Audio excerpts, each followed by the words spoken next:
Okay, with Jessie Hymowitz, screenwriter, Doctor Who, the spec screenplay winner at our festival, fan fiction screenplay winner. Really interesting spec. I'm curious when you people write these spec screenplays, which is fantastic for the showcase their writing talent.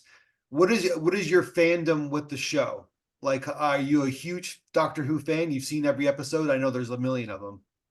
Yeah, so I've seen all of New Who, which is Doctor 9 Who? to the Okay. current Doctor. I've seen episodes of Classic Who, but I've not watched all of Classic Who because that's a little much. I got into the series during in 2020 during lockdown and everything. So that's kind of how I started, but I think Doctor Who is just such an interesting world, and it's very ripe for a lot of potential with social commentary and potentials with sci-fi. So yeah. Yeah. When I was growing up, they used to play like I'm in Canada. They used to play Doctor Who at like 3 o'clock, like after school. And the introduction of the show kind of scared me. Like that kind of creepy kind of like it was like I was like, oh, what is that? This show is like I was kind of scared to watch the show because I thought it was going to be some really kind of intense show, but then it became kind of the opposite. But it was like that was my introduction, like the kind of I don't even know how to describe how would you describe the theme song of the show? It's just like like Yeah. it's yeah, it's very I can see how that's very scary for a child. They're like, "Oh my Yeah. God, it's gonna be like Twilight Zone." Like Yeah, it's very much very so. It's like scary. it was a haunting kind of a feel. Then it was British, so that it was like kind of like it was the unknown at the same time, Yeah. right? They were speaking they were speaking our like native like our English language in a different accent. It was kind of interesting. So They're speaking it wrong. so what happened? So how did you kind of where does this episode place in the series? So it is during um the 13th Doctor's tenure, and it's kind of in between one of the seasons. I know I wrote down what episodes it was in between, but like I'm forgetting it now. But it's in between a couple episodes, and it's before the reveal of the Timeless Child, which um but it's after the Fugitive Doctor. Gotcha. So yeah. So you wrote a twist to this spec, right? Yeah. And the And twist I started with the twist, like okay, when plotting this, yeah. so you started like backwards, I guess, right? That was Yeah. like my next. So you started like where the twist is going to happen, and it's like you gotta make sure that you throw out some little like crumbs, but then not too many crumbs that it does. So it makes sense that the twist occurs, but at the same time, people don't get it. It's that fine line, I guess, right? Yes. Yeah. Was that difficult? Um, I mean, I don't write a ton of mystery, but I didn't find it particularly difficult more than like writing. I was kind of like I kind of liked leaving like little clues and being like, "Ooh, what's this?" and be like, "Oh wow."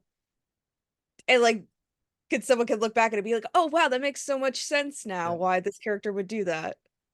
But that's not easy to do. Yeah, but it was fun. But it It was was fun. fun. So basically, so in terms of like the show, did you watch like how did you kind of like? Because it's sort of like my example of a fan fiction spec is that you're writing in the context of the tone of the show, and Mhm. basically within the characters that are created, and you can't venture off into something that's not about the show itself, right? So, and you can't kind of like give different kind of you got to give a twist in this film, but this script, but it makes sense. But you can't kind of like give character arcs to like the main characters that's never been established before, I guess, right? Yeah. So you have to find that kind of tone, I guess, right? I guess tone is the is Yeah. the is the biggest one. Yeah. So what I did is Doctor Who has like a script library, so I literally just like stole the format for Yeah. that. Yeah.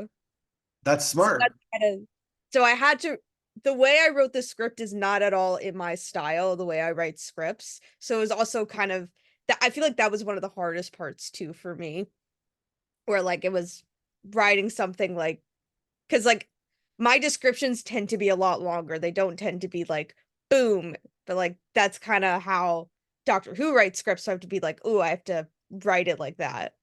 So it was definitely a very interesting experiment for me personally. So that said, you don't have to describe too much because everybody kind of knows the show, right? So when they're getting the scripts Yeah. in terms of description, I guess, right? Yeah, in terms of description, but it's also just very like snappy. There's a snappiness to it. Yeah. That's what I mean. Like it's like there's that's the tone, right? Like it's like you got a key, it's like a rhythm. It's like an instrument Yes. that they Yeah. have, right? Hmm.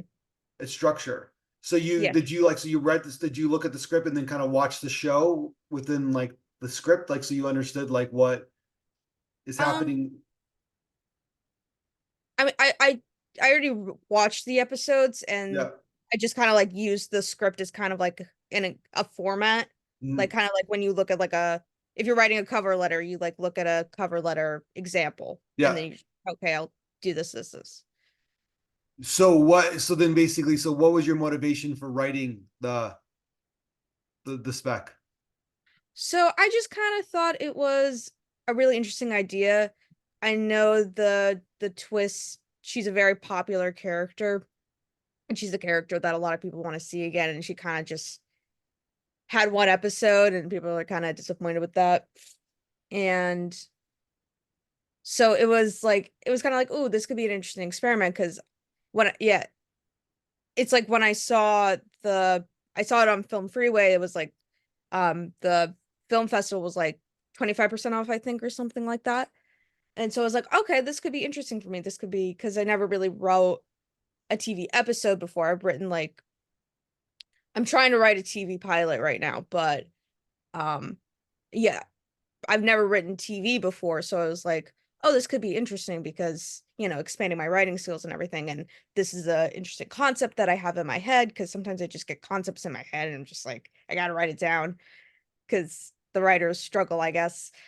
Um, so I was like, okay, I could do this. This is kind of like my artificial deadline that I sometimes need to give myself in order to do stuff.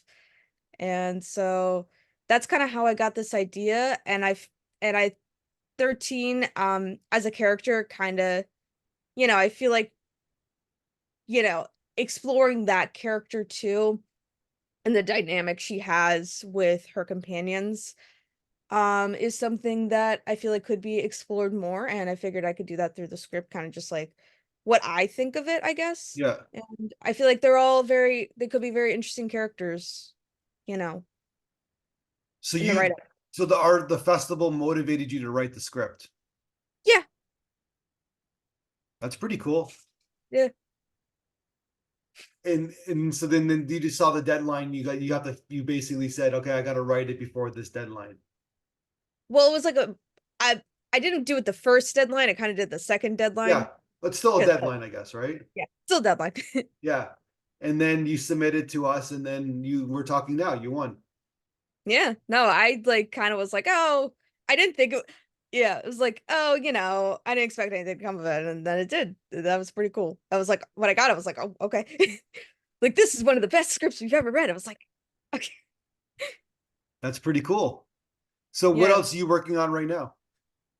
So right now I'm working on a horror script that are you aware of the Ethan Couch case? No. So basically, the Ethan Couch case popularized the term affluenza, which is basically rich people disease. Okay. And it's not about the case, but it is kind of about this guy. He's in his 20s and he is diagnosed with affluenza because like stuff we find out later.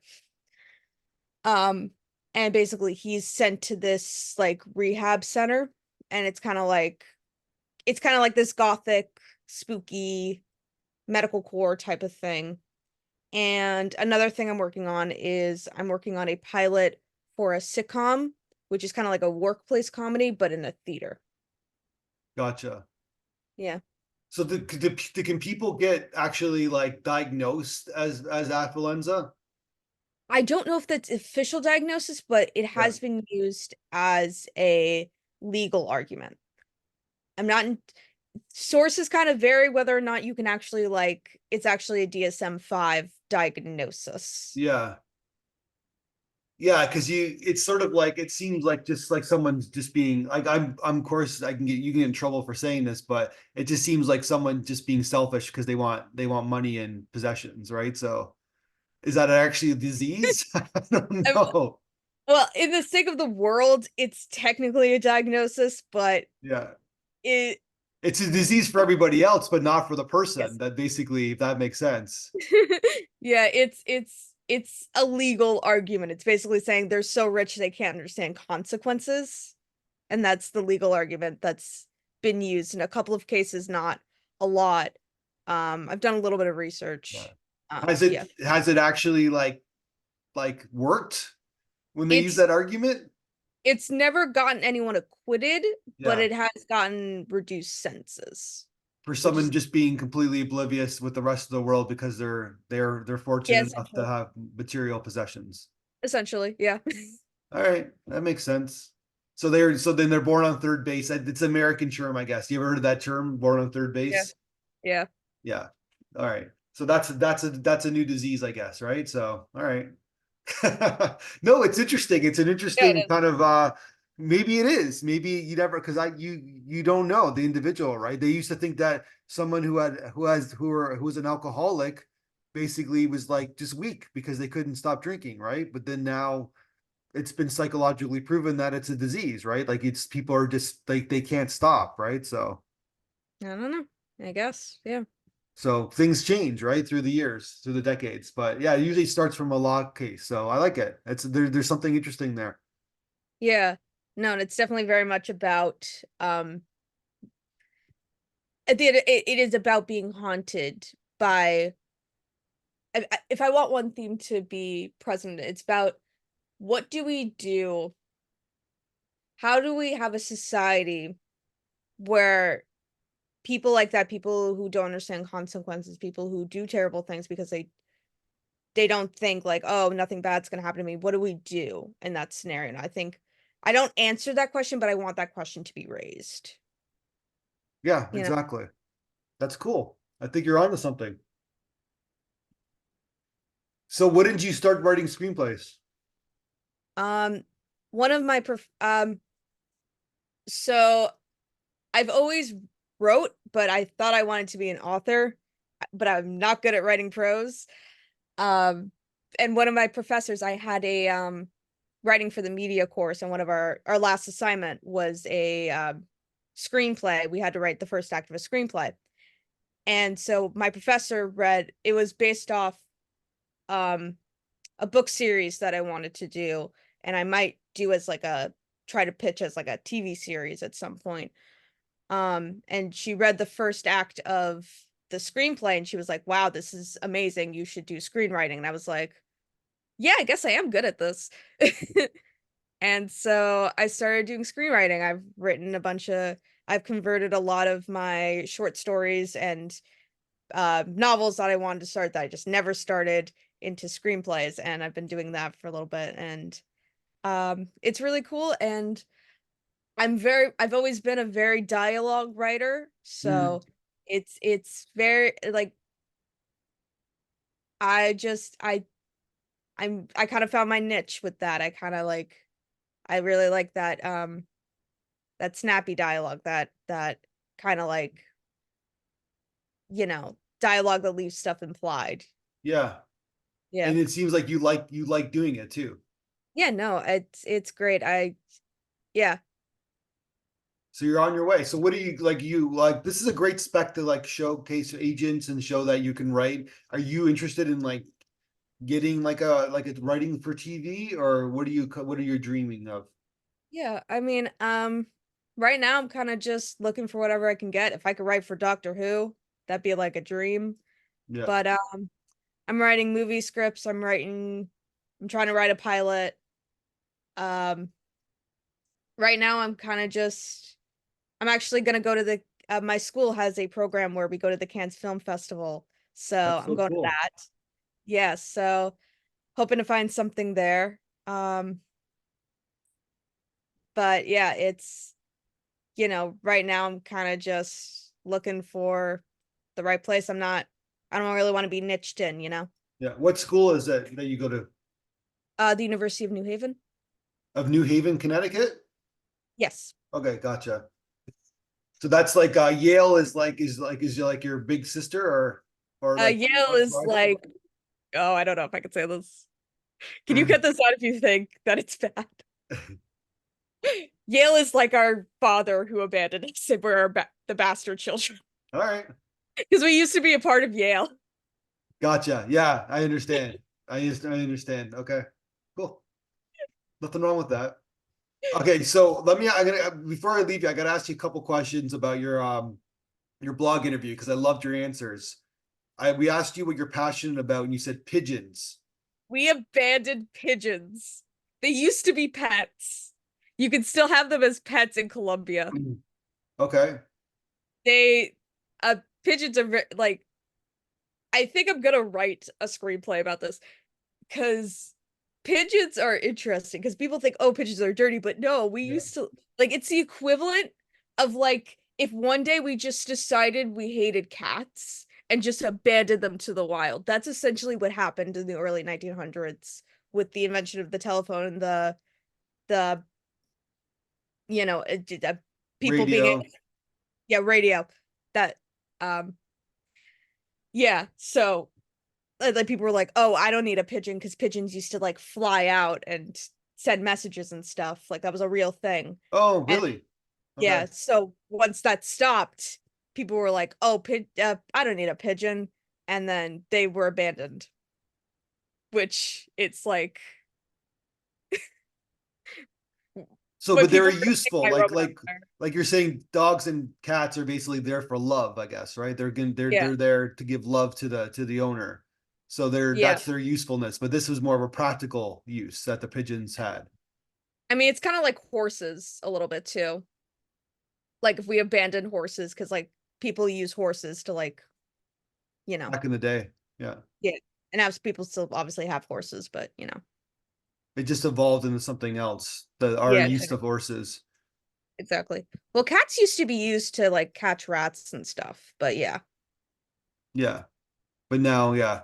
No, but that's an interesting thing. So pigeons, yeah. Well, yeah. I think birds in general are amazing creatures because they've been around for millions of years.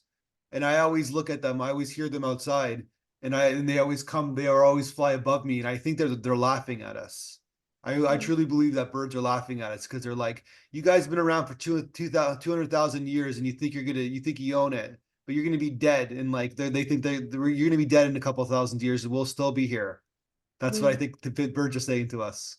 Yeah, no, my university is like a couple miles from the sea, so we always have seagulls around, Yeah, and like they wake me up all the time. They're like, I feel like they have a beef against me they do. specifically. They have a beef against humans. They do for sure The because they're laughing. I think they're truly laughing birds, because they've been around. They're from the dinosaurs. They've been around for millions of years, yeah, millions, right? and that they don't have to pay taxes, you know.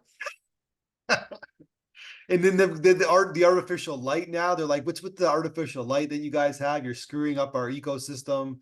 Yeah, they're pissed off at humans. Yeah. So, but Yeah, they want that fish, and like they we're yeah, but still they also fish. want our food too, right? Yeah, So they want our food. yeah. All right. And then the last question is you basically said that the movie series that or the movie you saw the most time in your life is the Back to the Future trilogy, which is Yes. I'm assuming is long before you were born. You were born much later than the series. And I think the Back to the Future 2 is like what 2015.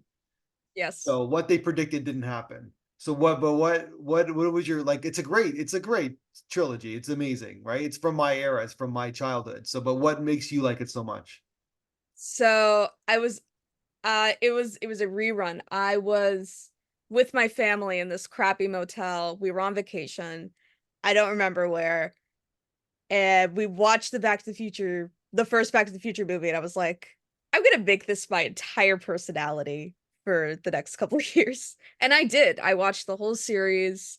I watched it again and again and again, and my parents bought me this DVD collection, the special DVD collection that had all like the special features and stuff like that. And the there was a Back to the Future ride, and there was like a footage of that, and I watched the footage of that where it was like like those Disney rides where they Yeah, like yeah, it was kind of like that. I think it's at Universal Studios. Yeah, the It's at ride. Yeah, Universal Studios, but it's yeah, kind of like what there was like kind of like a movie to it, if that makes sense. Like yeah. I that's know. I've been on the ride. Yeah, oh yeah, okay, yeah. I yeah. think they stopped running it because yeah, but Because it's the new generation of like toys and stuff. They're like, it's like that's yesterday's news, right? But I remember being on the ride. yeah, It's the new gadgets. It's the new franchises that they're showcasing. yeah, Yeah, the Fast and the Furious ride. yeah. I think it's But that's How to Train a Dragon is the big ride at Universal Studios. no, I bet. Yeah, And so the Back to the Future. Mario, right? Mario movies. I don't know if they have a Mario ride, but yeah. Well, it is Illumination, so I guess I don't know. Yeah. No, it's they have their own Mario section now. They have Oh, their own Mario World section. So yeah. Anyways, so basically, we yeah, just advertise for Universal Studios. Yeah. yeah, for free. Dang it. Yeah, but yeah, Back to the Future has been a very important franchise to me. My favorite one is the second one because I like the future stuff. It's basically the same three movies, uh, repeated, but so which one you like says like what your kind of your aesthetic is a little Yeah. bit. Um, and yeah, I even there's an animated series too. Did you know that? Yeah. It's not very good though. Or It's not that's my very good. subjective. Yeah. My Opinion. dad got a DVD version of it. I Yeah. don't even know where. He doesn't even know where. Probably on eBay, and he just doesn't know. Like, Yeah. yeah, um, yeah. I watched like two episodes. Like, okay, like I'm glad I have this for like the It's not the coolness. same. It's not the essence It's of the not. episode. Yeah. It is But cool to have. the third one is Doc Brown is the main character, right? He's got the arc. Yeah, Doc Brown is he's got the romance, he's the love story, and it's like and Marty is the second fiddle in the third one. yeah. Well, I feel like Marty was always like he was a very stoic character. He's it's more about like you want him to get out. Like every movie, you're just like, ah, Marty, no. You're Yeah. like, how's he gonna get out of this one, kids? You know? So, but the It's first one is that he doesn't change, right? So yeah. usually there's an arc with the main character. So they kind of broke a lot of That rules where chance. he doesn't change at all, but every single Yeah. human being around him changes except for Marty. Yeah. Which is like the opposite of what they tell you in school. That the Yeah. main character's supposed to change and that everyone else is supposed to be different. But yeah. Yeah. So it I guess it's definitely influenced the way that I see the screenwriting. I mean, it's still obviously, especially with the affluenza script, the he changes a lot. He has kind of an arc through what he goes through in that movie. But yeah, I it's but it's very much like if you want to study how to do a character that doesn't change, I think you should watch the Back to the Future series because it is how you root for a character despite the fact that he's always the same. Yeah. And the exposition, first 20 minutes of that film is genius exposition, right? So Yes. I think that's I think I do really well with exposition because of that movie. Because I always say to myself, what is the in-universe reason why they are saying this? yeah, If there's no good in-universe reason why they're saying this, then they shouldn't be saying it. yeah. Thematically or plot wise, there's got to be a reason, I guess, right? Yeah, yeah. Well, it looks like you're on your way. You're young, you're in school, you've already won some screenplays. Like it seems like you're doing well for yourself and have a good time in Cannes. Take in France and take in some networking. I think you're gonna have a great time there. Thank you. All right. Well, why don't we talk again when you either write your next script or when someone makes your script into a film, whenever we showcase your next piece of work. How about that? Thank you. Thank you. Let's talk soon. Have a good one.